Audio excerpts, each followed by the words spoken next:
বর্তমান সময়ে আমরা একটা বিষয় কি বলি, সেটা হচ্ছে আমাদের জীবনের পার্ট অ্যান্ড পার্সেল বা অবিচ্ছেদ্য অংশ হচ্ছে ডিজিটাল দুনিয়া। এই ডিজিটাল দুনিয়ায় আপনার আমার ব্যক্তিগত কিংবা প্রফেশনাল অনেক তথ্যও থাকে, আমরা সবাই দিয়ে রাখি, কিন্তু এই তথ্যগুলো বেহাত হওয়ার সম্ভাবনা কিন্তু অনেকাংশে বেড়ে যায়। ম্যালওয়্যার, ফিশিং, হ্যাকিং, অনেক ধরনের কর্মকাণ্ড ঘটছে। এইসব ক্ষেত্রে স্ট্রং পাসওয়ার্ড ব্যবহার করা, সচেতনতা বৃদ্ধি করা, পাবলিক ওয়াইফাই এড়িয়ে চলা, এমন বেশ কিছু পদক্ষেপ গ্রহণ করা অতীব জরুরি।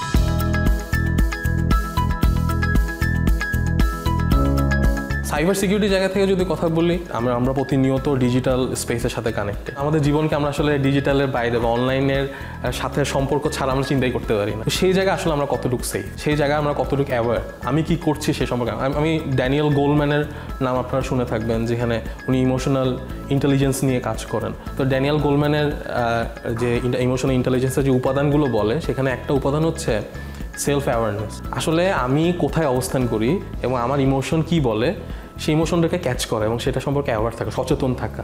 আমি হয়তো বা কারোর সাথে রাগ হয়েছে আমার, বা কারোর প্রতি আমার প্রচণ্ড বিরক্তি লাগতেছে, আমি কি এটা কীভাবে প্রকাশ করি, সে সম্পর্কে সচেতন থাকা। যদি কোনো ব্যক্তি সেলফ অ্যাওয়ার না হয়, তাহলে তাকে ইমোশনালি ইন্টেলিজেন্ট বলা যায় না। ঠিক ডিজিটালি একটা মানুষকে ইন্টেলিজেন্ট বলা যায় না যদি না সে তার কার্যক্রম সম্পর্কে অ্যাওয়ার থাকে। সাইবার স্পেসে আমি কি করছি এটার সম্পর্কে আমি অ্যাওয়ার থাকি। আমি অনেক সময় দেখতে পাই যে ইলন মাস্ক, মার্ক জাকারবার্গ, তাদের পেজগুলোতে বা তাদের বিভিন্ন পোস্টে আমাদের দেশের অনেক মানুষ গিয়ে অনেক উদ্ভট কমেন্ট করে আসে, যেমন নোয়াখালী বিভাগ চাই, এরকম বিভিন্ন উদ্ভট কমেন্ট করে আসে। এগুলো খুবই ইনঅ্যাপ্রোপ্রিয়েট কাজ, এই যে এটা করা উচিত না।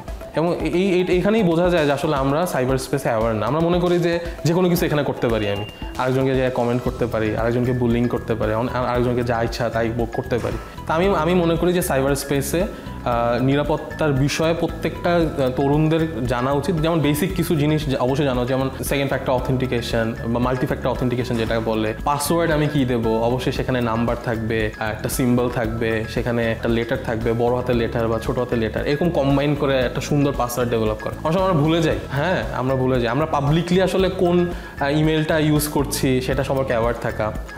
আমি যেই ইমেলটার উপরে বেস করে প্রত্যেকটা সোশ্যাল মিডিয়া ক্রিয়েট করছি, বা প্রত্যেকটা বিভিন্ন ব্যাংকেও আমরা অ্যাকাউন্ট ক্রিয়েট করে থাকি ইমেল ইউজ করার মাধ্যমে, সেটাকে আমি কি পাবলিকলি জানান দিয়েছি কি না। ফিশিং সম্পর্কে জানা, যে আমাকে ফিশিং বা এই যে ইনঅ্যাপ্রোপ্রিয়েট লিঙ্ক পাঠায়, সেই লিঙ্কগুলোতে আমাকে কিভাবে যারা সাইবার ক্রিমিনাল আছে তারা কিভাবে আসলে আমার অ্যাক্সেসটা নিয়ে নিতে পারে। আপনারা দেখবেন রিসেন্টলি যারা এই নতুন ফেসবুক পেজ ওপেন করে, কিছু কমিউনিটি আছে তাদেরকে এরকম একটা মেসেজ পাঠায় যে আপনার অ্যাকাউন্টটা তো ভ্যানিশ হয়ে গেছে, বা আপনি যে ধরনের কাজ করছেন সেটা খুবই ফেসবুকের যে পলিসি আছে সেটার অ্যাগেনস্টে গেছে, তো আমরা আসলে আপনার ফেসবুক অ্যাকাউন্ট বাদ দিয়ে দিচ্ছি, তবে এই কাজটা যদি আপনি করেন তাহলে বাদ দিচ্ছি না। এরকম বিভিন্ন মেসেজ আসে, এবং নতুন যারাই পেজ ওপেন করে তাদের প্রত্যেকের পেজে এই ধরনের মেসেজ আসে। অনেকেই যদি সেই সম্পর্কে সচেতন না থাকে, তো দেখা যাবে যে সে ওই কাজগুলো করলে এই অ্যাক্সেসটা নিয়ে নেবে হচ্ছে হ্যাকারকে। তো এই বিষয়ে আসলে অ্যাওয়ার থাকাটা অনেক বেশি ইম্পর্টেন্ট, যে আমি আসলে কী করছি, কী লিখছি, কোথায় কী ধরনের পোস্ট করছি, আমি আমার ক্রেডিট কার্ডের ছবিটা আবার পোস্ট না করে দেই।